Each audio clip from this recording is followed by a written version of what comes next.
experiment with every way possible to make it taste palatable. Those who know mudfish, it is one of the most horrible fish you can try and eat out there. Nevertheless, he would go and make the ugali, and in as much as the seafood wasn't always great, the conversations over those meals that we had were priceless. This was his way of guiding me. It was never forceful, but gentle, trusting, and with room for me to grow into my own choices. That was my dad, the companion. Driving was another bond that we shared. We started in Mombasa, where I often chauffeured him around, and over time I naturally became the designated driver of the family, much to my two older siblings. Together we traveled thousands of kilometers, Mombasa to Nairobi, Kitale, Joro, the Great Rift Valley and beyond. He was always in the passenger seat, guiding me with his steady voice. Of course, road trips weren't without their hiccups. Whenever I hit a pothole too hard or took a turn too fast, my mother and siblings here behind me would grumble from the back seat. But he'd always defend me and he'd say, "Leave him alone. If I were driving, it would be much worse." That the unwavering supporter.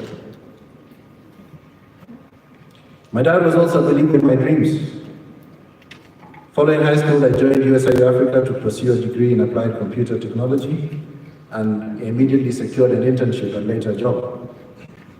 However, one evening on the 19th hole at Royal Golf Club, and the golfers know which hole the 19th hole is, I told him that I was going to resign. He was excited at first, assuming that I had gotten a better opportunity, but that wasn't the case. He asked me sternly, "How can you leave a job before you get another job?" But when I told him I wanted to pursue a master's degree at Carnegie Mellon, he was at peace. Instead, he wholeheartedly supported me by immediately buying me an air ticket, preparing for my school fees, and giving me his blessing, including driving me to the airport. And this was my dad, the champion of continuous learning. While at Carnegie Mellon, he kept close tabs on me, regularly popping in during his work trips. He was proud when I was elected to serve as vice president of the Student Guild and sworn into office on the same day that he assumed office at IABC, and coincidentally the same day that President Donald Trump assumed office in the United States. One time when my mother and he visited, I had a few friends over for dinner. He asked that we have a group dinner. And unfortunately, 15 people showed up. They were all excited and eagerly eager to meet Chairman, people from varying nationalities from across the world. They just wanted to come and say hello. Later on in life, when he completed his term of office, he was gifted, he had earlier been gifted a Rwandan traditional stick called an inkoni, given to great warriors. And when he completed his term of office, he came home, took off his tie, and he reached for that stick. To me, that was symbolic and a poignant reminder that the impact of leadership transcends borders. My dad also supported me in business. When I started my business in Rwanda, we needed some money to secure some premium office space. And so he loaned me Kenya shillings 620,000, interest-free for 12 months. When we repaid him as a company 1 month early, he was proud.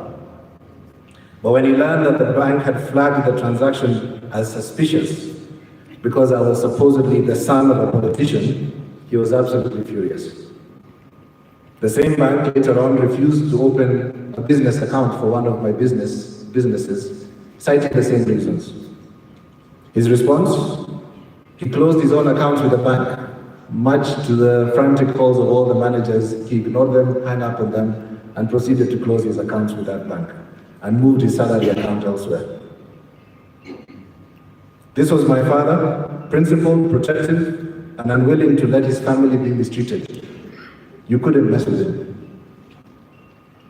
As my life in business grew, I would regularly consult him, and he would regularly challenge me, given that, after all, he had been in private practice for over 30 years, so he knew a thing or two about business. One evening, following another sitting at the 19th hole, he insisted on escorting me home. I obliged, excited to finally get to show my dad my apartment. He entered and I gave him a customary tour.